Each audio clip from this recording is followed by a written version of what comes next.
as necessary. Very good. Well, a very warm welcome, first of all, from myself, Monica Bohm-Duchin. I think just because this topic takes us beyond the immediate remit of the Insiders Outsiders project, I could start by just saying a few words about why I asked Tessa to give this talk. The Insiders Outsiders Festival was an idea I had, a small idea that got big and took the form of a year-long nationwide arts festival, as some of you may know, dedicated to exploring and looking in a more nuanced and you know, sort of detailed way at the immense contribution made by refugees from Nazi-dominated Europe to this country's culture. And since COVID, luckily, actually COVID, if it had to happen, the festival was coming to an end anyway, and we've gone online, and the festival's had a rich, although I say it myself, a rich and, you know, gratifyingly rich afterlife in the form of an ongoing series of online events such as this. But I want to say really what is most relevant here is that I was always part of what I wanted to do from the very, very beginning, to make links between past and present, to look backwards in time to, in particular, the Huguenot phenomenon, if I can put it that way, but also forward to present day refugees and their potential contribution to this country's life and culture in the broadest sense. So it's my very great pleasure to have Dr. Tessa Murdoch with us today. Some of you may be aware that way back in June last year, she was in fact scheduled to give a talk, in fact, based on her book, had an accident, wasn't able to be the main speaker, but there is in fact on the Insiders Outsiders YouTube channel a very interesting but more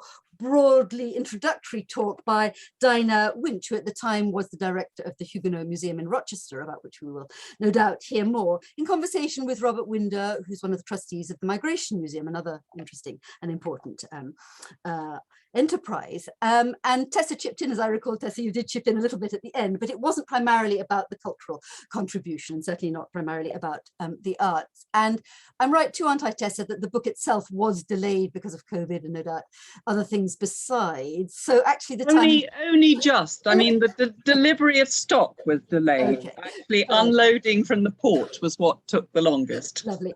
Okay, anyway, so to cut a long story short, the recording is there, and I would urge you, if you're interested in pursuing this further, to actually revisit, to go back if you weren't actually there, or even if you were, to listen to that recording of again. But cutting to the chase, here is Tessa talking about the new book published by V&A, the Victoria and Albert publishing section.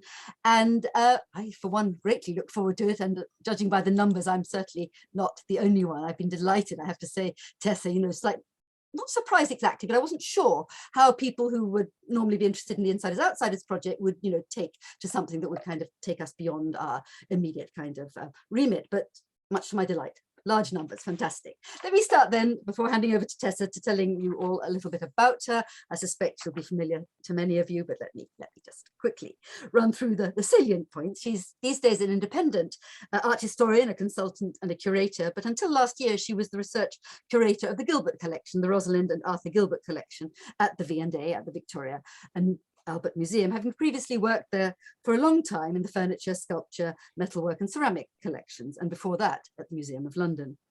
She's currently a fellow of the Society of Antiquaries and also the Idlewild Trust, advisor to the National Trust and the National Heritage Memorial Fund. In 2019, she was a Getty Rothschild Fellow, and she's currently serving as the chair of the board of the Huguenot Museum in Rochester, which I'm delighted to discover will reopen in May this year, and about which Tessa will tell us more. So Tessa, over to you with great pleasure.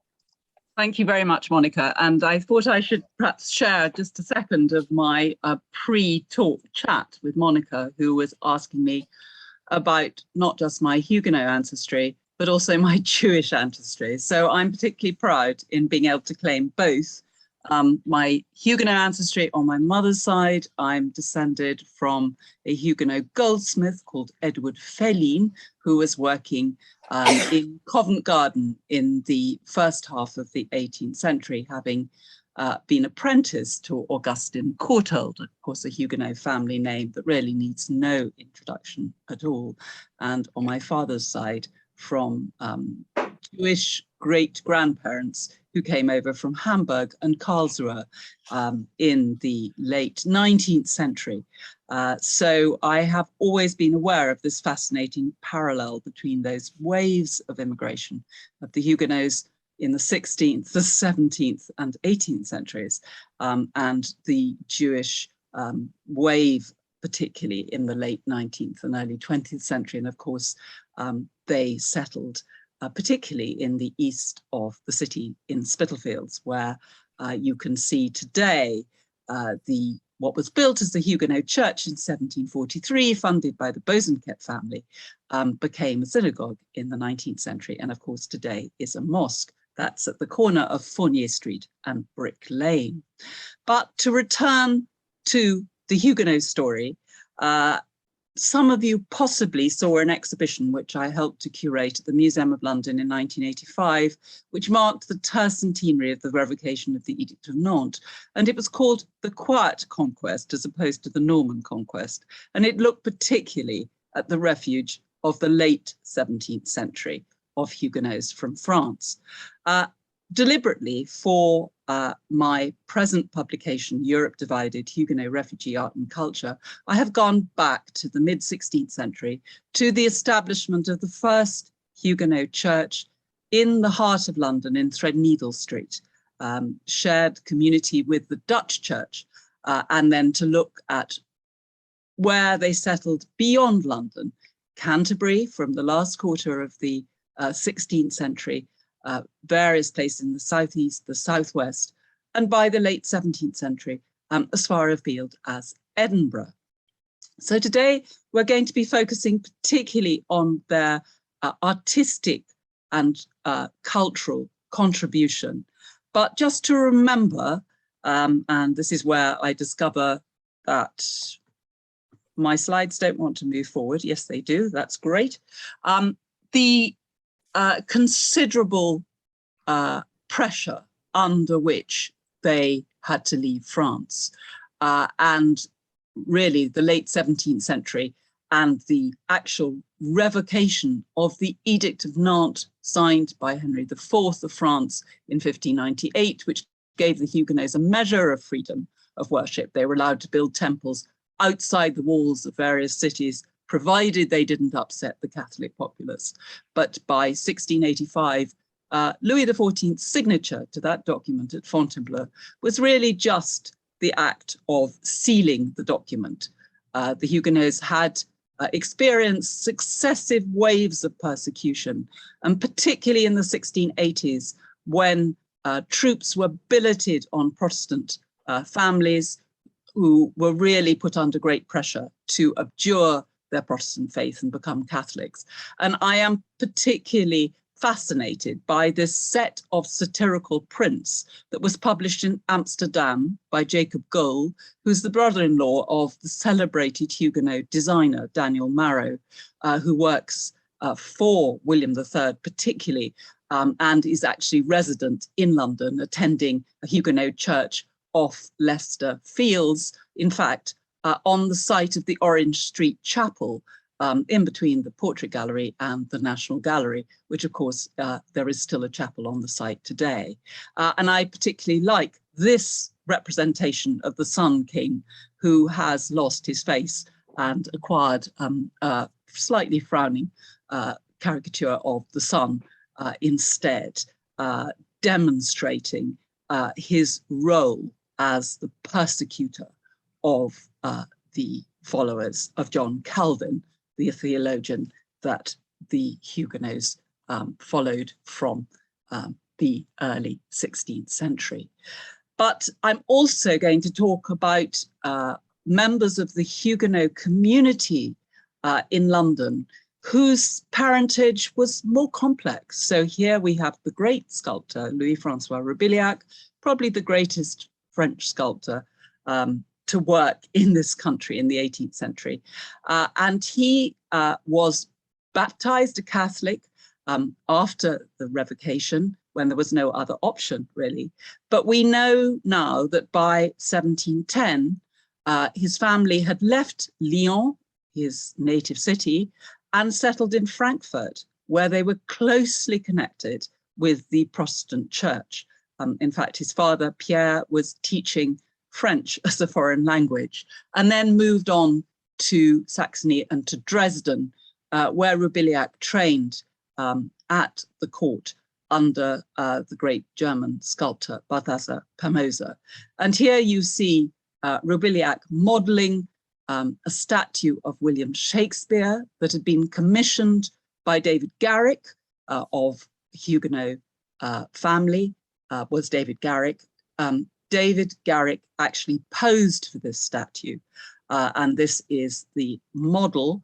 The portrait is in the Yale Centre for British Art, but the life-size marble statue of William Shakespeare is now in the British Library. Of course, it was originally intended for David Garrick's temple to Shakespeare in the grounds of his villa at Hampton by the Thames riverside.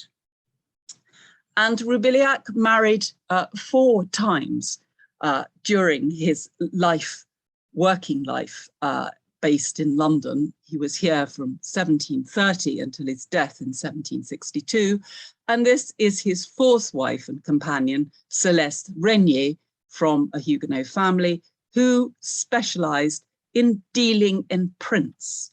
And Celeste Regnier inherited a shop from her uncle, which was in Newport Street, just off St. Martin's Lane, the center of the print retail trade, brilliantly placed in the middle of communities of artists and craftsmen who met in St. Martin's Lane, attending the St. Martin's Lane Academy, or drinking coffee at Slaughter's Coffee House. So a wonderful portrait of Celeste in her straw hat by the French artist François-Xavier Vispré, who also painted Roubiliac at about the same time. And the Vispré portrait of Roubiliac is at the Yale Centre for British Art. But back to the late 17th century, and this very evocative, much published print of Huguenot refugees leaving with only the clothes they stood up in. You can see in the background that they are at the coast. And of course, one of the most effective ways to leave France in the late 17th century was particularly from the coast of Normandy across the English Channel. And I think it's very haunting, really, that over the last year, we've seen some 25,000 refugees cross the English Channel in hardly seaworthy boats. And to remember that it was almost exactly that number that are thought to have left France to come to London in the late 17th century. So we think that about 25,000 Huguenot refugees settled in London at a time when the population of the city was 600,000, so it's a significant proportion. And as many again, another 25,000 at least, settled beyond London in the regions, both in England, as we've seen a little bit in Scotland, further afield in Ireland, where there were settlements in Dublin and Cork, and there was, after the Battle of Boyne, the military settlement for retired Huguenot soldiers at Port Arlington. So this print, like the satirical print we saw earlier, was published in Amsterdam as an illustration to a published account of the escape of the reformed refugees from France by a former minister. So I mentioned John Calvin, the theologian who made Geneva his home, and where he sort of created the model church and model society to be imitated in France and beyond.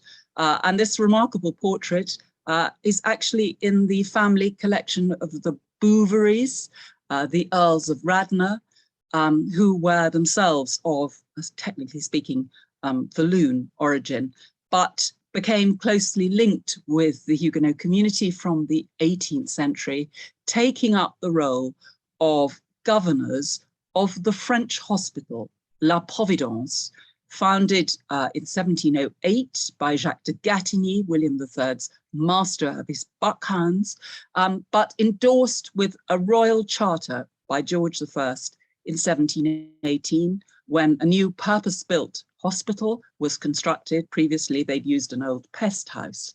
And so this is a remarkable legacy, as this French hospital still flourishes today. It provides sheltered housing for elderly people of proven Huguenot descent in Rochester, Kent, And Rochester, of course, is a wonderful cathedral city enjoying a renaissance at the moment. So I would urge you to visit Rochester, to visit the French Hospital, and also the Huguenot Museum, which was created by directors of the French Hospital, opened in 2015, and I'm delighted will reopen after a period of mothballing in early June to coincide with the Royal Platinum Jubilee. So this portrait remains at Longford Castle, the main seat of the Brewery family, who, as Earls of Radnor, have for many generations been governors of the French Hospital. And in fact, that role is currently occupied by the former Bishop of London, Lord Charters, who is very proud of his Huguenot descent. His ancestor fought for William III and settled at Portarlington in Ireland. I think this is one of the most moving witnesses, really, of the way in which the Huguenots supported their own communities. So this is a reproduction of an engraving issued in the late 17th, early 18th century of the Temple of Charenton outside Paris. The building that you see represented here was constructed by the Protestant architect Salomon de Brosse in 1623, and it was demolished just a few days after Louis XIV had signed the revocation of the Edict of Nantes. But it had been visited in the 1660s by Sir Christopher Wren, who was hugely impressed by this light-filled interior. And if you think of churches like St. James's Piccadilly, where the daylight crosses through the nave and aisles, this is very much the principle here, with galleries so that the large community who travelled out of the city of Paris on Sundays to worship here and to listen to the sermon could hear every word of the preacher.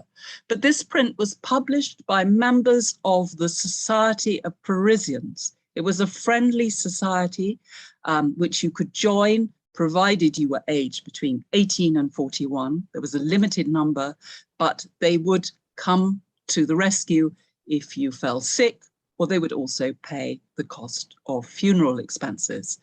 So I think I'm right in saying that the Huguenot communities were the first to dream up the idea of friendly societies, which of course I think are still in evidence today. And I find the survival of this print in the French Hospital collection, normally visible in the Huguenot Museum, is extremely evocative, particularly drawing attention to the many Huguenots who perhaps were unable to earn their living here. Perhaps they were too elderly, perhaps the trauma of having to flee France meant that it was very difficult for them to make a living, but those who were made sure that they supported the less prosperous. I'm going to focus a little on one of the leading patrons who encouraged Huguenot artists and craftsmen to settle in London in order to be able to create a spectacular Paris-style hotel, a great house, a palace in London. And this is Ralph, then Earl of Montague, later Duke of Montague, who was Charles II's ambassador to the court of Louis XIV at Versailles in the 1660s and early 1670s. His great house, Montague House, on the site of the British Museum, was originally built to the designs of the architect Robert Hooke, while Ralph Montague was actually in political exile in France.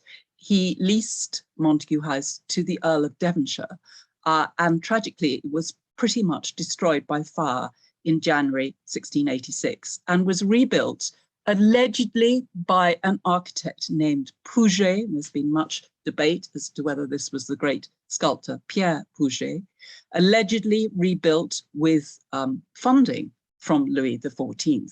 I think Ralph Montague, as many politicians of that day, played a double game.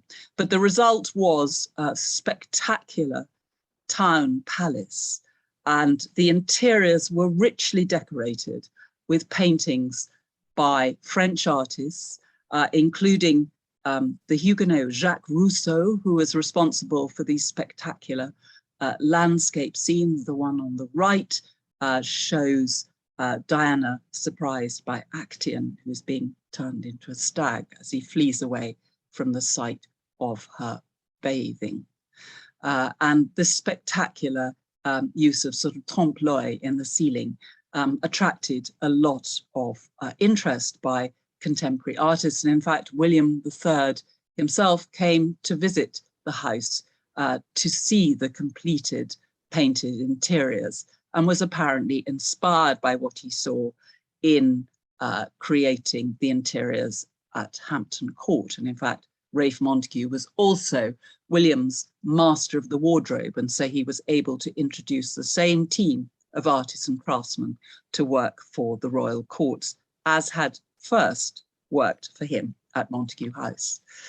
The house was filled with these remarkable still lifes by JeanBaptiste Monnayer, known as Baptiste. There's some 50 of these listed in inventories of the interiors of Montagu House, and many of these paintings are still in the collection of the descendants of Ralph, Duke of Montagu, the Dukes of Buccleuch, and can be seen in their great house at Boughton in Northamptonshire, normally open to the public in August.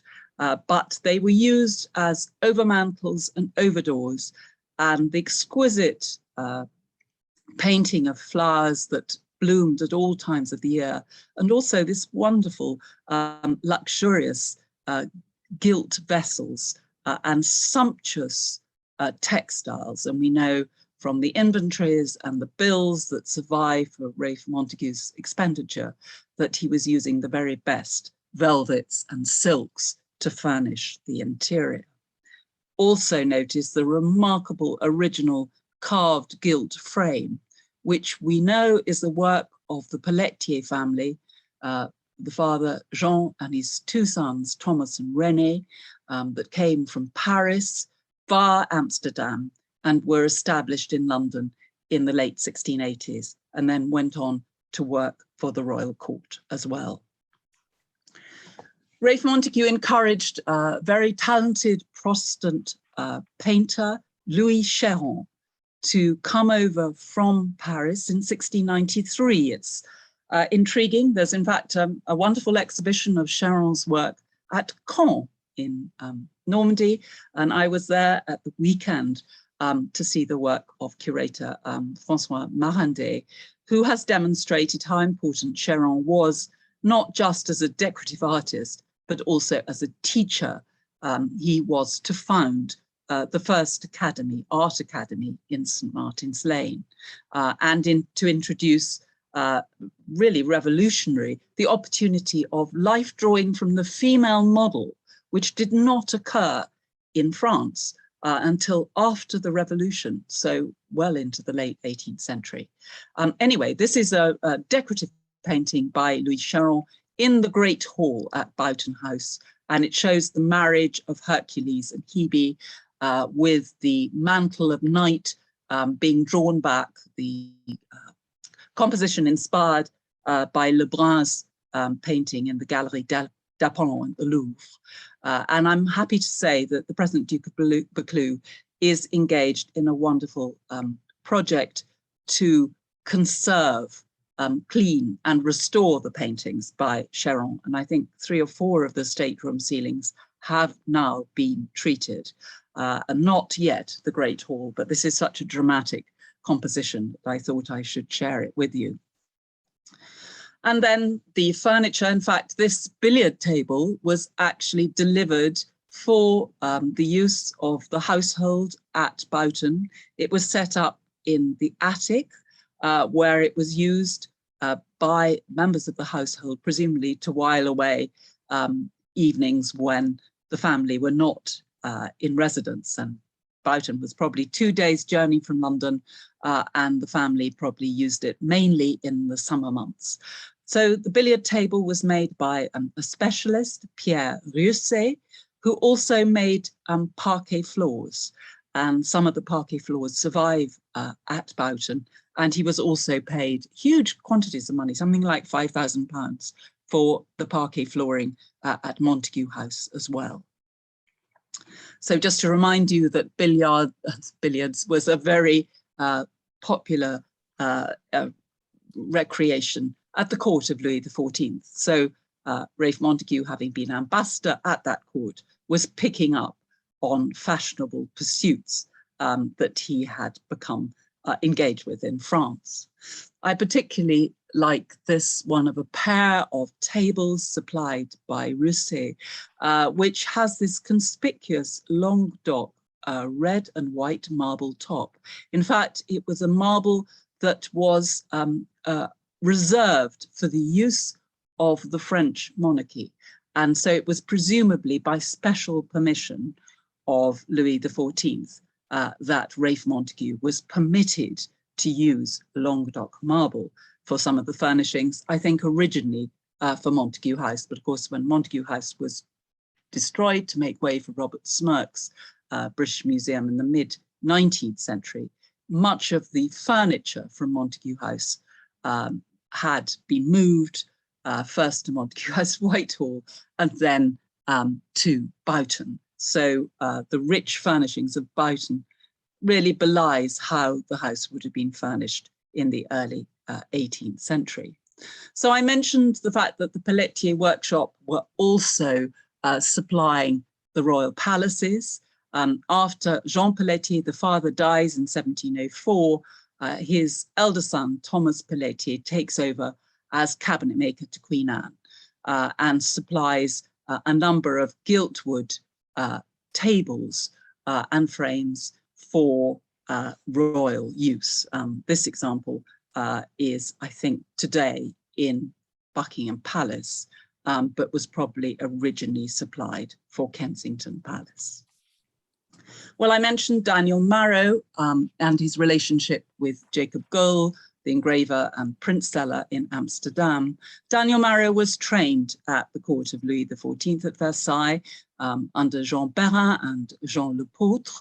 And as a Protestant, he left Paris in 1685, joined his mother's family in the Netherlands, and really seized the opportunity to claim the patronage of William and Mary. And when William acceded to the throne of Britain, Marrow supplied designs initially for the layout of the gardens at Hampton Court, and by the 1690s had come over and was probably providing drawings for craftsmen employed at court and noble circles. On the death of William III, Daniel Marrow resorts to producing prints after his designs, and huge quantities of these etched designs are circulated across Northern Europe and really promote the Louis XIV style for the next 20 years or so. So he is extraordinarily influential as a designer. And if you visit Boughton or, for example, Petworth, you will see the impact of his design on interiors and many of the different ingredients that were used to furnish those great noble households. And here, of course, is the marble hall at Petworth House, and the designs are very similar to architecture that Marrow was responsible for in The Hague on his return to the Netherlands. A more elusive figure is the Huguenot architect Samuel Hauduroy, who is hired by William Blaithwaite to design the west front of Durham Park. Hauduroy had a problem. His English was obviously not good, and he couldn't make the workmen, the English workmen who were realizing his designs, understand his instructions. And so after a pretty frustrating couple of years or so working at Durham, he was fired, and the East Front was designed by William Talman. But interestingly, there were other members of the Hauduroy family working as decorative painters, creating very sophisticated trompe-l'oeil effects and the interiors of Durham. Sadly, those surfaces don't survive. But interestingly, they were, I think Louis Houdroy was paid nearly £200 for painting patterns, wood patterns in the interiors, whereas Samuel was only paid, I think, 10 guineas for his work as an architect, of which some 4, or was it 6, were taken up by the travel expenses from London to near Bath. There were sculptors at this generation in the late 17th, early 18th century, one of whom, Claude David, was working for Montague for his sculpture collections. But perhaps one of the most evocative pieces is this statue of Vulcan Enchained, which was commissioned for Sir Andrew Fountain's remarkable house at Narford in Norfolk, and was acquired by the V&A more recently. But it shows, as it were, Vulcan Enchained to celebrate the era of peace brought in by William III, because there was no need for armor as made in Vulcan's forge during peacetime. Another recent discovery is this remarkable portrait of the Huguenot silk weaver and designer, James Lemon. In fact, it was a wonderful purchase by a treasurer of the French hospital, Paul Minette, who decided to give it to the V&A. And it was my colleague at the V&A, Claire Brown, who identified the portrait as a likeness of James Lemon. And in fact, the V&A has a remarkable series of wonderful watercolor designs for silks in the so-called bizarre style, very much influenced by Oriental ceramics, and using extraordinary dramatic colors, sort of shocking pinks and oranges, what you might associate with sort of 1960s kipper ties worn by Roy Strong, but a remarkable presence. And interestingly, we know that James Lemon was worshipping at the Threadneedle Street Church in the 1730s, because his name is inscribed on the pew lists. That also indicates that his name was pronounced lemon, as in the fruit, because that is how it is spelt in the pew lists.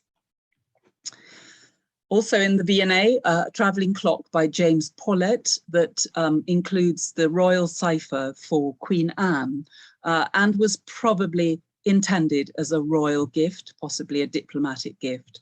And we know that Paulette, who worked close to Temple Bar, actually was part of a big network of watch and clockmakers. And in his will, he dies in 1726, he leaves gold watches to some 9 of his compatriot watchmakers who are dotted around the West End of London. So the wills of these leading craftsmen provide extraordinary insight into the depth and networking of the Huguenot community, both through membership of churches, through taking on their godsons and sons as apprentices. There is extraordinary evidence, really, for how their skills were passed on from generation to generation. So even, as it were, in exile from France, maintaining skills and bringing that community together to create dynasties of craftsmen. The Courtaulds are one such example. Well, here is a portrait of Louis Cheryl with a rather nice inscription in the hand of Horace Walpole, which is in the National Portrait Gallery archive. And actually, François Marendet has managed to identify various self-portraits of Louis Cheryl dotted about the mural paintings at Boughton.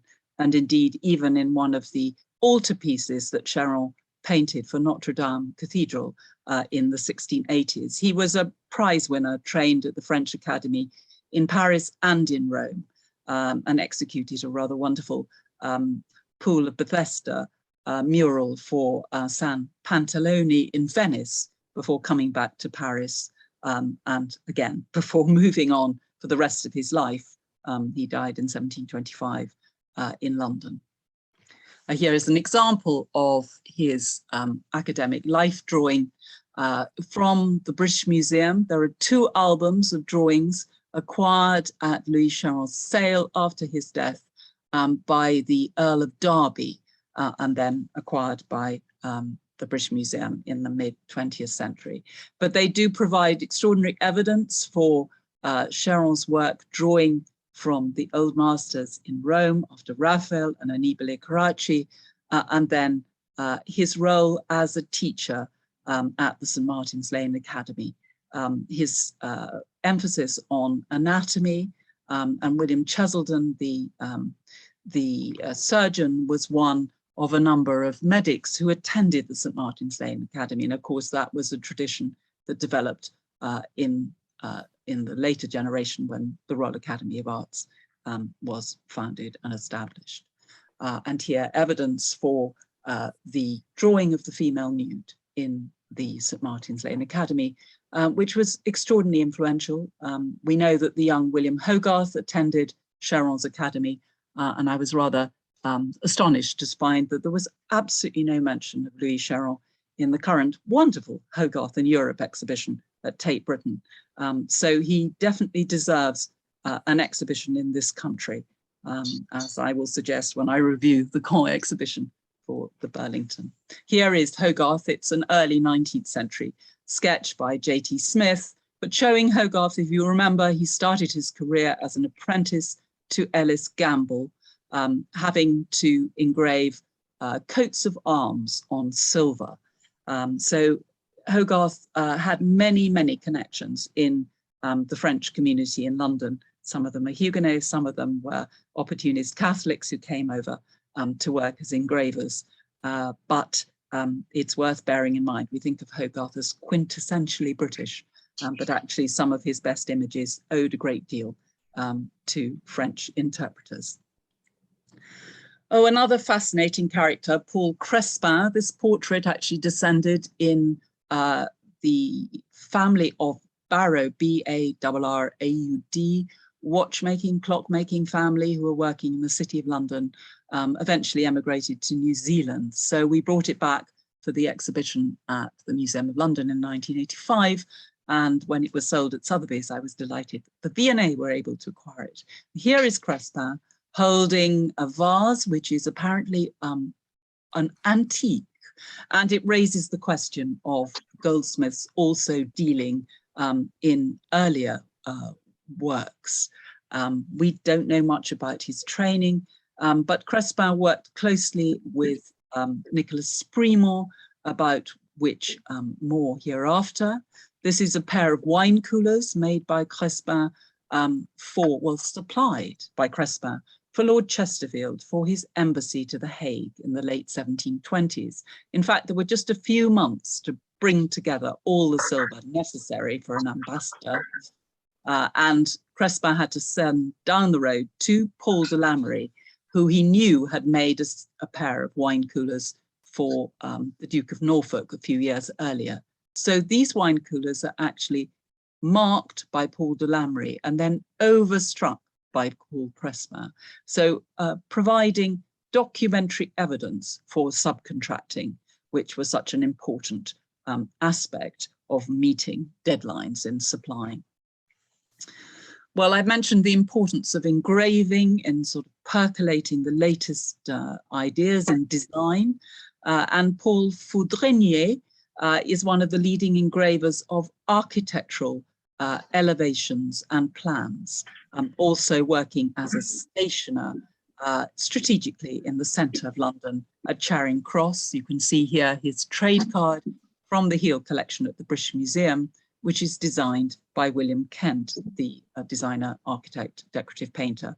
So demonstrating Foudrenier's close links with the architectural profession. You can see he's showing appropriate heads of, I think it's Dürer and another leading engraver in his trade card. And then Huguenot craftsmen also worked as gatesmiths. Jean Tijoux is generally regarded as Huguenot, although the recent evidence demonstrates that he actually worshipped as a Catholic, yet his great-granddaughters took advantage of the free education provided by the French Protestant school in Westminster later in the 18th century. So the jury's out. I would suggest if you'd had to abjure your faith under pressure, that perhaps it wasn't so easy to distinguish between those who were Protestant and those who were Catholic when you settled safely in exile.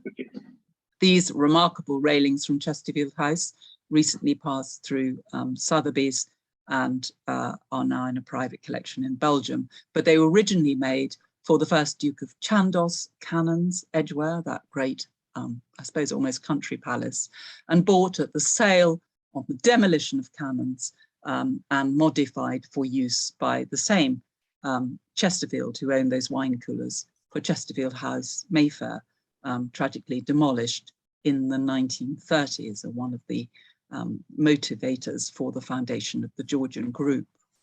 Perhaps one of the most extraordinary confections is this feather bed that was made by a Nicholas Lenormand in Putney, apparently collecting the different feathers for this extraordinary weaving imported from across the globe. Took some 20 years. And this confection was promoted in the London press and in the Paris press, and was eventually bought for the Saxon court, where it can be admired today.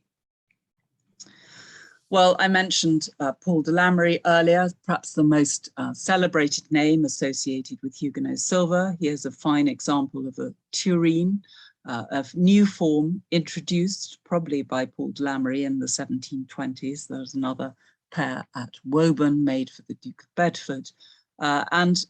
In order to be in the very latest style, these tureens were sent back to the goldsmith 20 years later to have Rococo details added so as to be in the very latest style. The role played by Huguenot cooks in dictating style for the dinner table is a fascinating area. This is a sophisticated engraved illustration from Vincent Lachapelle's The Modern Cook. We know that Lachapelle ran a cookery school in the 1720s in Mayfair, and there are other trainee chefs who crop up in different noble households. And in fact, Lachapelle had a very distinguished international career. He was head chef to the Earl of Chesterfield, accompanied Chesterfield on his ambassadorial mission to The Hague, then worked for William of Orange, moved on to the court at Dresden, and then worked for Madame de Pompadour in Paris, and eventually Portugal to King John V. So celebrity chefs are not a new phenomenon in the 20th century. I was particularly delighted to discover this mantel clock on display at Masterpiece. I think it was 2016 or 15, which I recognized because in the center of the dial, there's a disc in gold chased with the face of the sun. And the bill for this clock is in the Duchy of Cornwall archives. It was commissioned by Frederick, Prince of Wales in 1736. So it was wonderful to be able to acquire this for the V&A because it was so well documented. But the bill demonstrates the extraordinary division of labor in that the ormolu case was specially imported from Paris. The dial was designed by an English watchmaker, Charles Clay. In fact, it imitates the clock at Hampton Court, which of course was created for Henry VIII. And so perhaps demonstrates that Frederick, Prince of Wales was thinking of the profile he would develop when he acceded to the British throne, which of course he was never to do. But Peter Dutens was an extremely prestigious jeweler. And in fact, he turned out to be a moneylender and banker to Frederick, Prince of Wales, enabling the prince to indulge in a very sophisticated role as patron of the arts. Well, if you walked through the streets of Soho in the 1730s, you would hear French spoken at every corner. And in fact, Lord Chesterfield recommended, if you wanted to improve your French, which of course was the lingua franca, the language of court, don't bother to go to Paris, where the French would ignore you, but go to Old Soho, where those venerable refugees, by now many of them in later years, were very friendly to strangers, and lodgings and legumes were very reasonably priced. And this, of course, is the painting, which is the basis for Hogarth's famous series of engravings of the Four Times of Day. The original painting is at Grimsthorpe in Lincolnshire. Well, there were Huguenot artists who also specialized in teaching drawing to ladies and gentlemen, as well as painting scenery for the opera. Delacour, based in London, then starts to found a school, drawing school in Dublin, and eventually settles in Edinburgh, where he founds what is today the Edinburgh College of Art. Or Paul Daniel Chenevix, who's a retired soldier and runs a toy shop in the West End. And this beautiful lapis lazuli case watch in the Ashmolean, but was made for the Duke of Newcastle, high profile patron and politician. Here is Paul Daniel Chenevix's trade card, the sign of the Golden Door. You see the text is in French, the lingua franca, and it's in fashionable Suffolk Street in the Charing Cross area. The form of the trade card is actually like a gold snuff box. Well, Nicholas Sprimont is another fascinating craftsman who comes over to London in the early 1740s and works with Paul Crespin, whose portrait we've just seen. And then in the mid 1740s, actually founds the Chelsea porcelain manufactory with another Huguenot craftsman, Charles Goun, a jeweler who's based in Bennett Street off St. James's Street from the 1730s. So I think one of the fascinating areas really is the way in which these Huguenot craftsmen sort of diversify. They are not controlled by the rigid guild system through which they have trained in France. And they're able to break down the barriers and become entrepreneurial, moving from jewelry to silver to porcelain, imitating the success of Meissen and the early porcelain manufactories in France at Vincennes and Sèvres. So here is an example of an early piece from the Chelsea factory. Again, perhaps harking back to using natural forms, casting from the life, perhaps inspired by that pioneer Huguenot ceramicist, Bernard Palissy of the 16th century. Huguenots also excelled in providing carved and gilded Rococo frames. This is James Pascal, who supplies sophisticated suite of furniture for Lord Irwin at Temple Newsome. You can still see this set in the Long Gallery there. This is one of a pair of girandoles, this wonderful conceit of a hound chasing his prey through the sea scrolls and lambrequin ornament. And this is Charles Goun, Nicholas Sprimont's partner at the Chelsea Porcelain Manufactory. They co-founded the Chelsea Porcelain Factory and then fell out as a business partnership. And Goun sets up his own factory in St. James's. It used to be called the Girl in the Swing, and it's now known as the St. James's Porcelain Factory. And one of the most celebrated of the artists and portraitists, there were a number of Huguenot miniature painters, is Jean-Étienne Lyotard. This is an exquisite, possibly wedding portrait in a perhaps appropriately white ivory context, a box of John First Earl Spencer. It was one of a pair, and the other showed his bride. Sadly, in the museum collection in Geneva, was stolen a couple of decades ago. But this also reminds us of the role that Huguenots played as ivory carvers and ivory turners, many of them coming from Dieppe.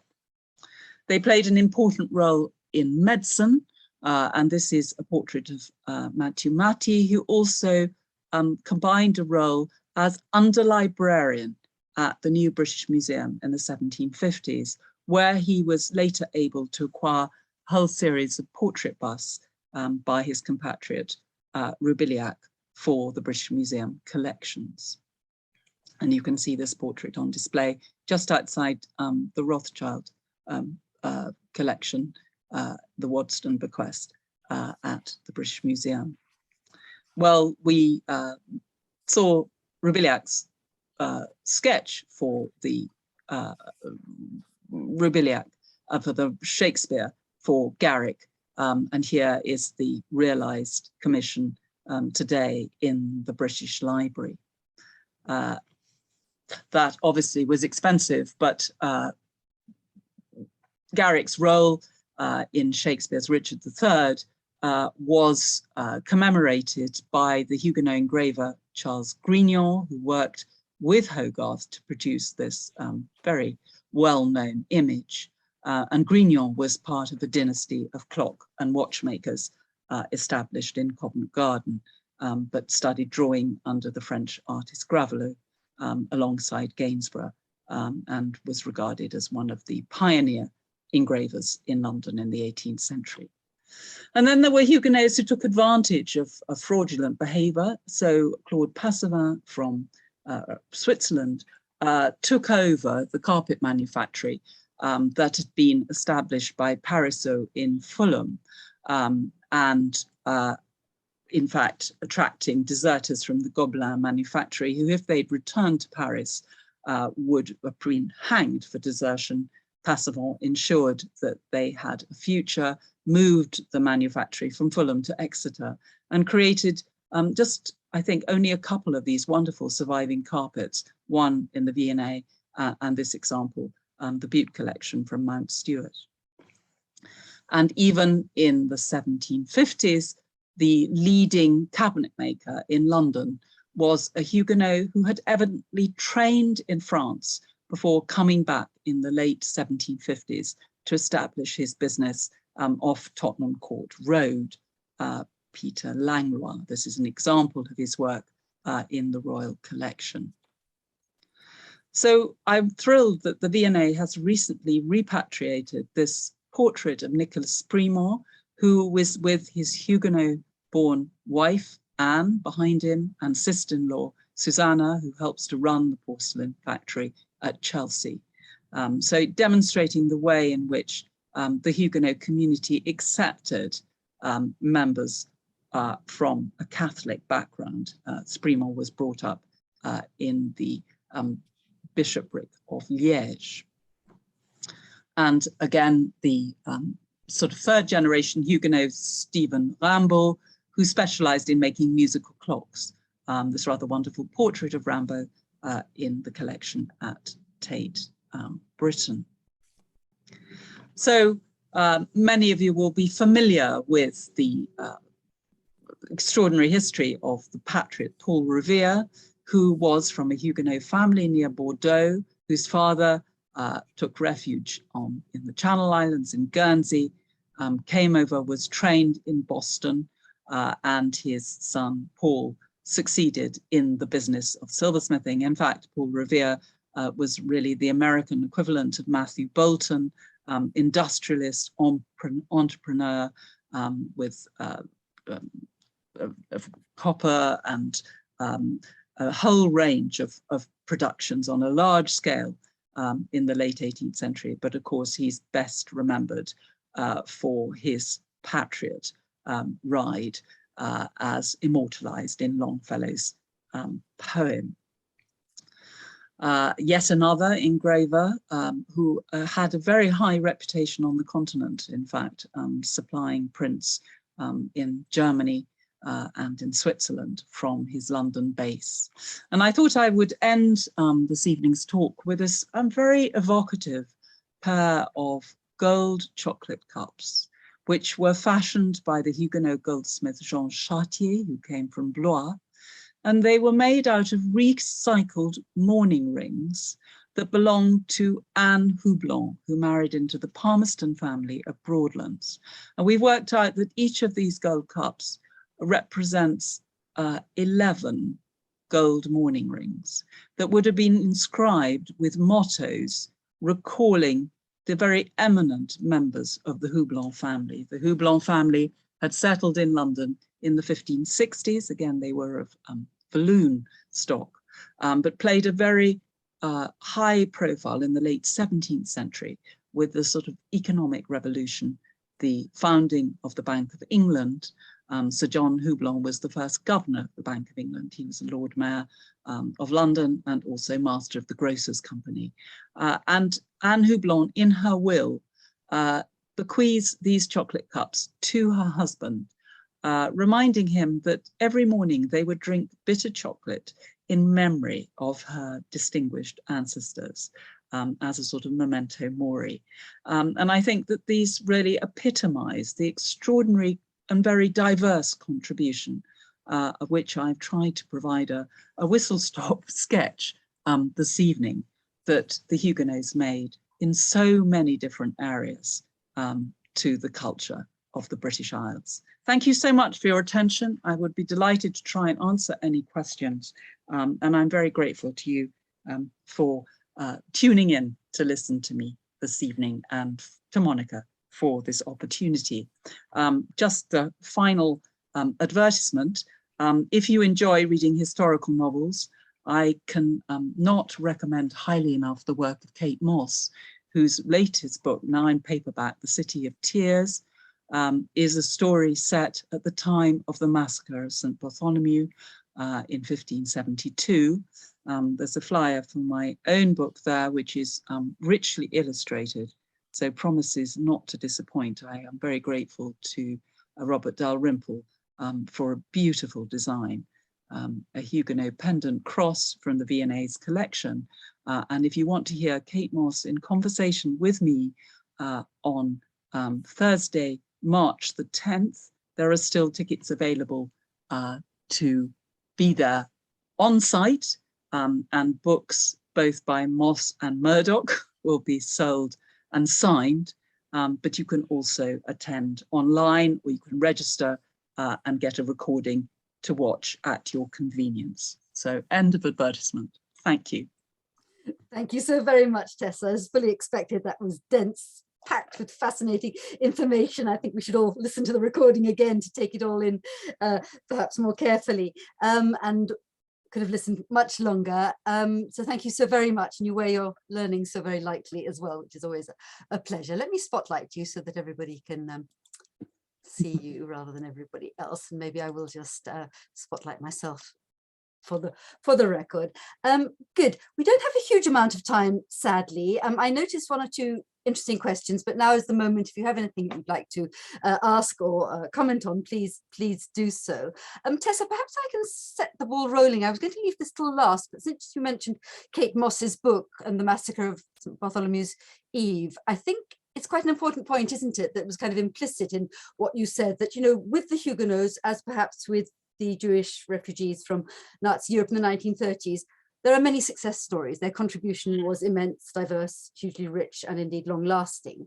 And I think there's a danger, isn't there, perhaps people who don't know that much about the details of their experience to assume that it was easy, that they weren't refugees like refugees now. And I think it's a reminder, isn't it? And it's a salutary reminder that actually there was a great deal of trauma and loss and dislocation that was perhaps a spark to creativity in spite of everything. Would you agree?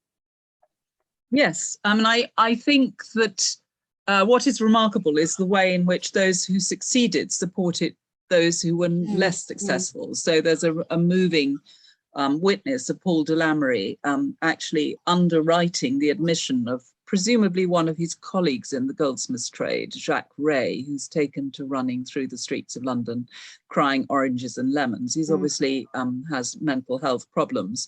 And these may well have been caused by using mercury in gilding silver. And it's interesting, there are about 4 goldsmiths and a widow of another who signed this document. They indemnify Jacques Rey for as much as £1,000 for the potential damage that he might do to the French hospital fabric. Interestingly, the French hospital had a whole wing which was reserved for those who had mental health issues. So that was, you know, way ahead of the time in terms of medicine. If you think of, you know, Hogarth's The Rake's Progress, of, you know, people going to Bedlam to laugh at the antics of those who had mental health issues.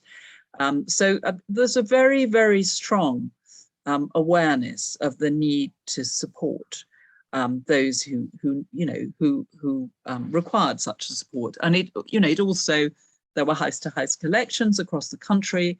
You know, a number of the noblemen, for example, the Montague family archives demonstrate that they gave regular donations to the soup kitchens that were established in Soho. I think the Soho one was called the Marmite, and there was the soup kitchen in Spitalfields that provided regular support for those who needed it in the Huguenot community. And then there was another instance, it was a very hard winter, 1739 to 40, and there were charitable donations to make sure that you know, people were helped through that difficult time. That again sounds quite similar, perhaps for obvious reasons, to the kind of self-help organizations and networks of the 2 waves actually of Jewish immigration, both the 10th century you referred to and then the 1930s one. That's right, a natural kind of impulse to help less fortunate, not thriving. Absolutely. Tell me also something that you haven't mentioned at all. I mean, was there a certain amount of professional jealousy, resentment, antagonism, you know, discrimination even among the homegrown, or, you know, purportedly? Well, there was. I mean, I'm particularly familiar with the records of the Goldsmiths Company, where, you know, there are a number of petitions by native goldsmiths against admitting these, they're known as necessitous strangers. But interestingly, I think the authorities of the Goldsmiths Company turn a kind of blind eye on this, because they realize that the skills and standards of these immigrant goldsmiths were in many cases higher, and that it would actually raise the native game. So we know that by about 1720, there were some 30 Huguenot goldsmiths who had registered their mark at Goldsmiths Hall. But there were many others, many more, who were probably working as journeymen in native workshops and helping those natives to produce work of the standard that, obviously, you know, if you were Philip Stanhope, 4th Earl of Chesterfield, you wanted the best. And you could get it from a native goldsmith who was, you know, challenged by the quality of what the French goldsmiths were producing. Again, resonances certainly with the 1930s situation, indeed. Let me just take a look at the questions coming in. On really related to that, from Anna Nyberg, a really important question, I think. How do you explain, I mean, there probably isn't a simple explanation, but can you explain at all how it is that the Huguenots became such master craftsmen in the first place? And what new techniques did they bring to Britain? And I was also going to ask whether you could say something about the stylistic and possibly technical contributions. They were excluded from many of the professions because of their Protestantism. And of course, there is a tradition, particularly with goldsmithing, of being very closely linked to banking. Obviously dealing in precious metals. And so one way to resolve this was to develop skilled craft record, which would bring with it acceptance within the specialist guild and the opportunity to dominate that guild. So you find that there are particular regional cities such as Blois, where the Protestant craftsmen are dominating the Goldsmiths Guild or the Clockmakers Guild. And it meant that they could support each other. You know, when the going got rough, they had a network, they could look out for each other. So I think that is one of the keys. I think that also they were able to hand down those skills to the next generation and make sure that that passport would protect their children and grandchildren. It's interesting that that obviously is repeated here in many instances where there are dynasties of 3 or 4 generations. So they're passing on skills, which are, I think in some cases, not all, jealously guarded, because it's a livelihood. And also, you know, interestingly, they tend to give their children the same, often biblical names. And that is quite a challenge for the genealogists trying to sort of disentangle father and son and grandson, where they all have the same first names. Of course, it's helped in England because as they're gradually anglicized, they tend to anglicize the name. And in the book, I tried to stick to using the French version of the given name for the first generation, you know, in order to try and distinguish the different generations, but it's challenging. Perhaps a silly question, but I think actually quite an important one. I mean, do you have a general sense of how many generations it takes for that anglicization to take place? I mean, obviously it's a gradual process, but it's gradual and it varies. But I mean, you know, for example, I mentioned the Courtauld family at the outset, and we know that in the 1770s and 1780s, you know, the 3rd generation of Courtaulds, Louisa Courtauld, who took over her husband's business after he died, I think in 1765, she continued to talk French to her grandchildren. And we also know that her brother-in-law, John Jacob, in fact, the Huguenot Museum, which hopefully reopens in June, has got portraits of John Jacob and his wife, Anne Courtauld. And they died in the 1780s and 1790s, and their wills were written in French. So, you know, that is 4 generations later, actually, or maybe 3, but still, you know, when at a time when the Huguenot churches are dwindling, and they are probably, you know, we know Louisa Courtauld was buried in Christchurch, Spitalfields. Yet it's I suppose they have that French name, and they possibly are thinking that it might be achievable to go back to France and reclaim territory and inheritance. And, you know, the Edict of Toleration is signed by Louis XVI in 1787. But of course, that's followed by the French Revolution. But you know, if you start to think about restitution, you know, of Huguenot inheritance in France discussed, I'm not sure how Macron would take to that. But it's a whole different ballgame, isn't it? Anna has a much more geographically specific question about Wandsworth. She, I think, lives in that part of London, and she's wondering what the particular connections. There's a cemetery there. Some of the names seem to, you know, the street names seem to refer to your presence. I mean, it's generally known as Mount Nod, but actually, if you analyse who's buried there, they are by no means all Huguenots. In fact, I think the Fourdrinier family are buried there, and of course, there's a fascinating link with a descendant, 4th generation of the Fourdrinier family. I think here's the printmaker's daughter, Jemima.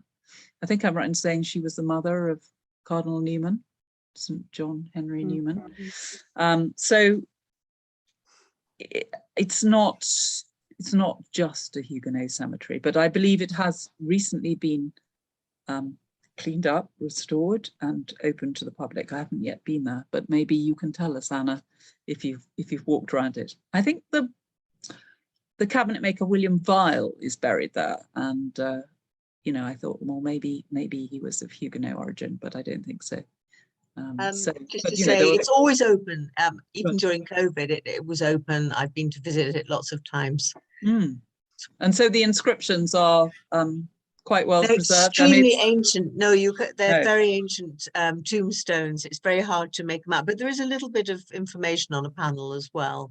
I think that they were transcribed over 100 years ago. I think the Huguenot Library might have a complete transcription of what was legible then, but it is a lot. It's 40 years actually since I've been there, so I must go back Thank you for that report from Wandsworth.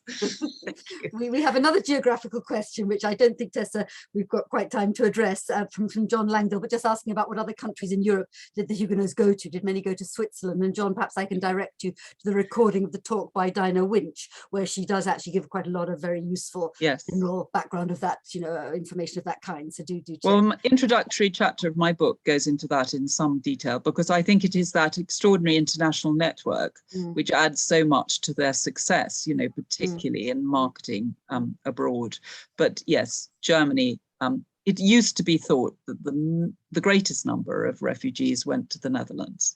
But recent research, this is in the late 17th century as opposed to the 16th century, recent research demonstrates that actually many more came to this country. So it's suggested about 50,000, but it could be as high as 60 or 70, actually. I mean, we think about 200,000 left France at that period in, sort of 1670 to 1710. A good question, I think, with which to end, from Rose Clark, I think it is. Are there any obvious reasons why these rich artistic contributions have been overlooked in the art world? And I was perhaps again associated with that. I'm curious to know when, is there a point at which there is this sort of resurgence of interest or an emergence of interest in the specificity of the Huguenot contribution to British cultural life? How recent is it? Yes, I mean, I think that the formation of the Huguenot Society, which was founded in 1885, so the bicentenary of the revocation of the Edict of Nantes, it was founded by directors of the French hospital. So it was, in a sense, to the honor of their ancestors that this remarkable story should be proclaimed. And there were a number of books during the 19th century, and turning craftsmen into heroes, such as Bernard Palissy or Samuel Smiles, writing about the importance of self-help and giving, making the Huguenots an example for that. But I'm struck by the story of Louis Cheryl, incredibly important as a teacher. And the first exhibition devoted to his work has been hosted in Caen, in French. And it's high time that he was better known. And the fact that he's not even mentioned in the Hogarth exhibition at the moment is really quite shocking, I think. Have you spoken to the curators of that show? I will. Tactfully, I'm sure you will. There'll be a dig in the review in Burlington. Watch his space. Very good. Lovely. Well, I think that's probably quite a good point at which to end. The night is drawing on, as they say. Thank you so very much, Tessa. That was really, really, really interesting. Just to remind, yes, lots of virtual clapping, I think, and some nice comments. Thank you. Coming in. It has been recorded, technology permitting. I think it's all gone smoothly. So and actually there are a lot of people who signed up who actually haven't made it tonight. So I will alert them to the fact that the recording will be available on the Insiders Outsiders YouTube channel, which you can find, I think, fairly easily by doing a Google search. And there's a whole repository of other interesting material on related themes, including particularly that one by Dinah Winch from June last year.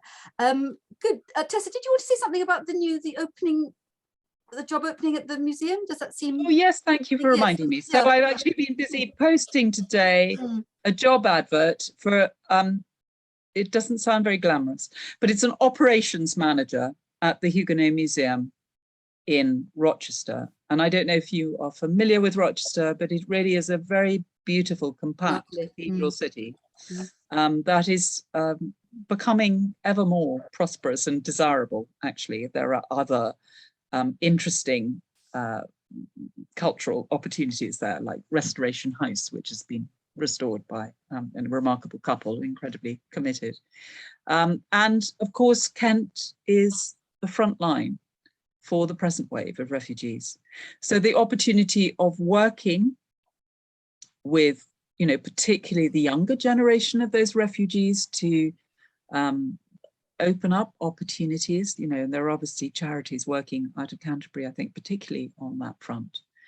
But I also think there's a very exciting opportunity to work with contemporary craftsmen who specialize in areas in which the Huguenots excelled. And that was something that Diana Winch, the previous director of the Huguenot Museum, did. But we're sort of in recovery mode. Obviously, we were badly hit by the pandemic. We were doing well. We've attracted about 40,000 visitors to date since we opened in 2015. And I think on the cards is a much closer collaboration, particularly with Rochester Cathedral. And interestingly, Rochester will be taking on loan the Lampedusa Cross, which is a touring display being led by Jill Cook at the British Museum. And I think that creates an incredible opportunity to open out the huge contribution made by past waves of refugees and immigrants and the extraordinary potential of the present wave of immigrants, you know, at a time when brain drain, you know, we're losing 1,000 people a week from this country or going off to Canada and Australia and New Zealand, where, you know, as medics, for example, I have a daughter who's an anaesthetist I know too well.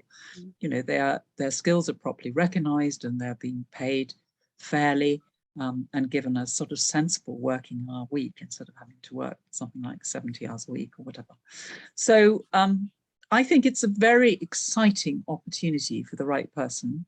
And, you know, there's a huge level of local support for the museum, which deserves more of a national profile and indeed an international profile. So I'm heading off to the States in April to talk to the Huguenot Society of South Carolina, the Huguenot Society of America, to develop collaboration for the Huguenot Museum. And I'm currently chairman of the board. I've taken over at rather short notice from Peter Duval, whose vision it was to create a museum, who sadly was struck down with COVID, and he is actually lucky to still be alive, but he's not in a fit state to run the museum. So, you know, we've had a sort of double whammy, really, obviously losing our visitors for having to have to close during lockdown, but also effectively losing our chairman. So we're also looking to strengthen the board. So if there's anybody listening who might be particularly interested in helping or volunteering or, of course, applying for the operations manager, which is a permanent post, you know, love to hear from you. And I put my email address at the front, because it's tessavmurdoch@gmail.com, or it's admin@huguenotmuseum.com. Will also reach the intended destination. So do talk about it and tell your friends, and perhaps come to Rochester in June when the museum reopens. I think we'll probably be open Wednesday through Sunday, sort of 5 days a week, and probably from February through to October to begin with anyway. But you'd be very welcome. Great. And if you didn't register Tessa's personal email addresses, then do write via the website, the email address, Insiders Outsiders email address on the website, and I will obviously forward the email to Tessa with great pleasure. I should just add on a personal note that I went to Rochester for the very first time last summer, and I was very beguiled by it. And I was sitting there under the trees in the square, the cafe, you know, sort of out in the open, thinking, gosh, this actually feels like France. And it's just, you know, sort of rather wonderful little sort of aside, but not irrelevant, I think. Lovely. Well, it's easy to get to. It's just, you know, it's a delightful place. What is it? Absolutely. 25 minutes from St Pancras, maybe 40 minutes from Victoria, but you know, it's an easy journey.